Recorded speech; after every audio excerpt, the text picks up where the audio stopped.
irreecha yaa irreecha.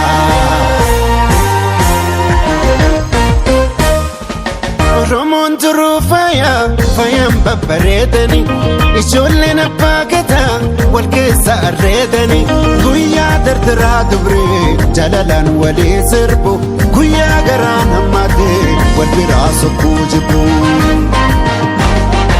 Gadaatu garoomina garooma jabeeffanna irreechi irree keenya waaqa galatoonfanna handhuura abbaa kiyyaa qomoon kolubbuu kiyya arrallee na boojii sirraa dhalachuun kiyyaa